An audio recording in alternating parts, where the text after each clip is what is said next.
Ebony Hood is the Community Relations Specialist for the Northeast Ohio Regional Sewer District and the newly appointed Director of the NeoSTEM Ecosystem. Ebony has degrees in Science and Sustainability from Baldwin Wallace University and a master's degree in Education from Kent State University.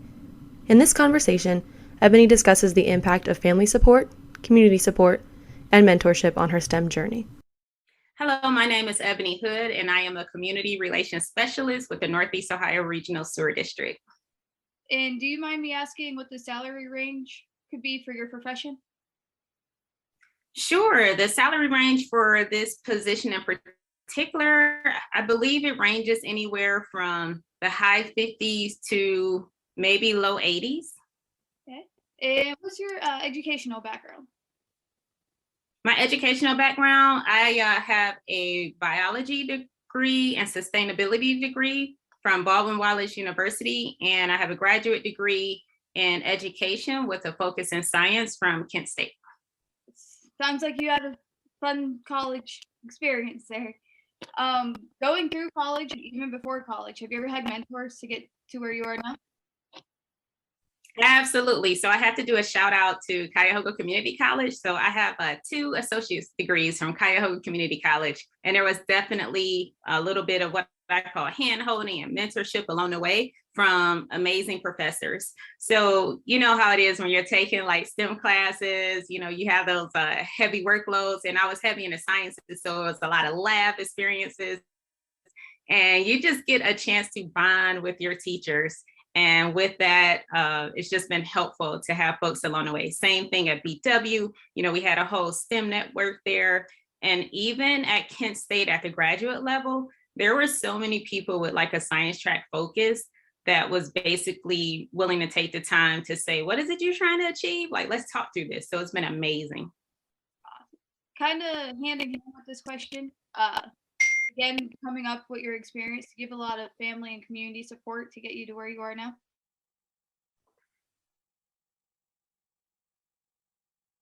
Like many families, I would definitely classify as the first generation, student to go off to college. But with that came a ton of support. So my mom and dad, they're like, rah, rah, get her done, make it happen. And luckily, I also have a sister who has gone through the college, kind of journey along with me. And we tend to be each other's backbone. So if she knows something, we share it. If I know something, I'll share it. And we still have our dream of getting like a doctoral degree together. We like have this dream that we'll walk across the stage together and achieve that. So yeah, definitely family and community support. I hope. Yeah, for sure. Yeah. I'll cheer you. Thank you. Going back to your 8-9-year-old self, what advice would you give yourself about STEM? About STEM, it's always think of which comes first, the chicken or the egg. So did I have an inherent interest in STEM, or was it taught to me? Like I think about my 8 or 9-year-old self. I did a lot of camping when I was a kid. I had a lot of free time just playing outside. And with that, I always tell folks that I had a chance to do overnights at COSI, the Center of Science and Industry in Columbus. And we would just have like experiments galore, like you have the whole run of the place. So when I think about my younger self doing STEM, I guess I just say, stay curious, Ebony. So everything that excited me as a kid, like just keep following that path and keep going deep with things that have an interest, like question everything. I'm known for that. Like I'm like the great debater, I'm like, let's dig deep, peel back the layers and get to the bottom of things. So I would just encourage my younger self to stay curious and to keep learning. Okay. And again, kind of similar to that question, our main audience is students K through 12. So what advice would you have to students now to get them interested in STEM? Because I feel like now it's harder than ever to get interested in STEM right now. Really? All right. Well, remote right now. Like if I had an option about STEM remote or hands-on, I would 100% pick hands-on. Absolutely, definitely hands-on. But one of the things that I do love about today's students, most folks have access, even if they're going to their local library, to the Google. So pretty much you can go there and fact find any of those same curious questions that you have. So again, it may not be that one-on-one like experience that you have with the hands-on, but you can definitely like get YouTube out on science. I think about like Bill Nye the Science Guy, like he has this huge following, right? Exactly. So even though you can't actually do everything, you can still kind of have an appreciation for STEM just by watching NASA, like when they get ready to have their big launches, it's so many different ways to connect, watching the weather, some basic things. And I know when I was a student, like K through 12, I would always look for school closings. So I'm watching the forecast, figuring out, when is lake effect snow going to hit Cleveland and when will I be able to stay at home? So to me, in some ways I find it easier. So no, it's not necessarily the hands-on.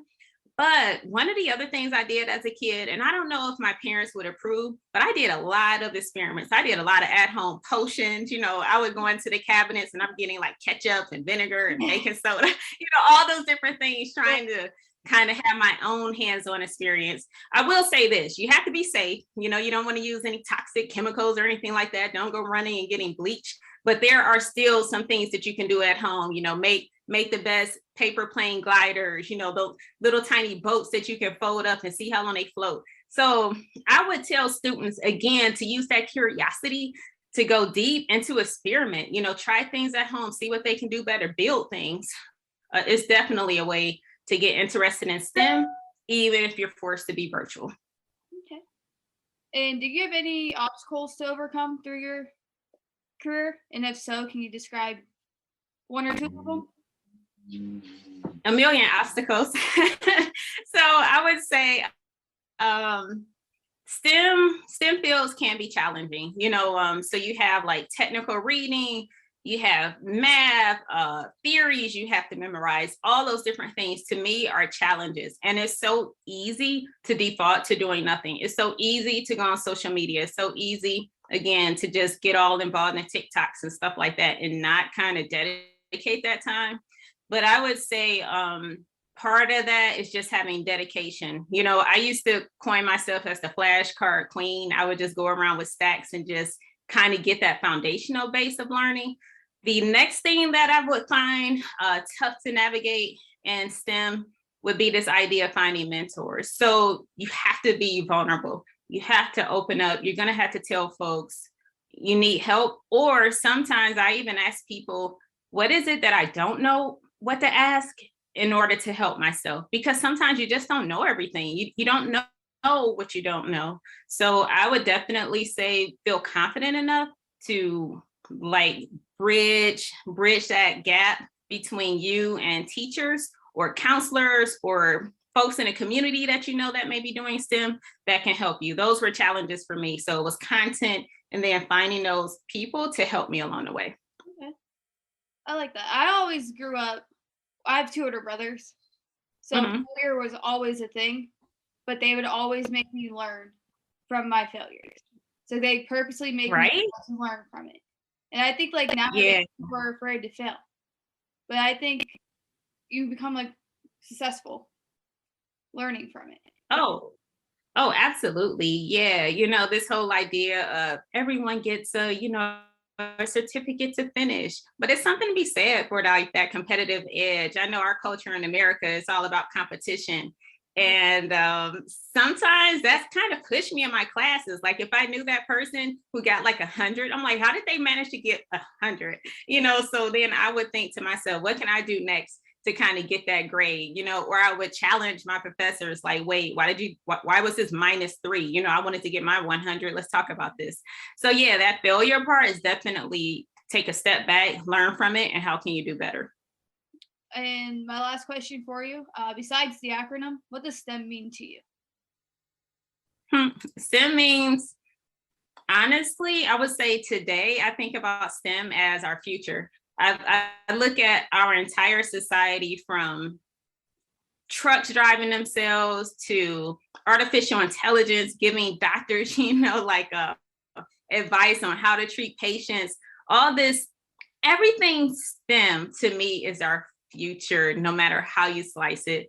So the basis of like science, technology, engineering, math, the basis of just that alone to me is going to drive what I envision a future workforce. I look at innovation and endless opportunities as things that we have yet to even see. So I'm definitely like the hopeful person, so when people say, oh, if we use nuclear, we have all those spent fuels. And I'm like, we just haven't figured out what to do with that yet. We have, we're in the midst of living through a pandemic. And I'm like, just give the scientists more time. We'll conquer it. So when I think about STEM, I just think about our future all the way down to the trades. Like I said, even something like driving a truck, you would think, truck drivers going across the nation. Now they're just sending them out with computers, carrying our loads across the country. All of that is fascinating to me. And someone has to monitor it. Someone has to watch all this. So I just look at us kind of shifting jobs in ways that we have yet to see yet.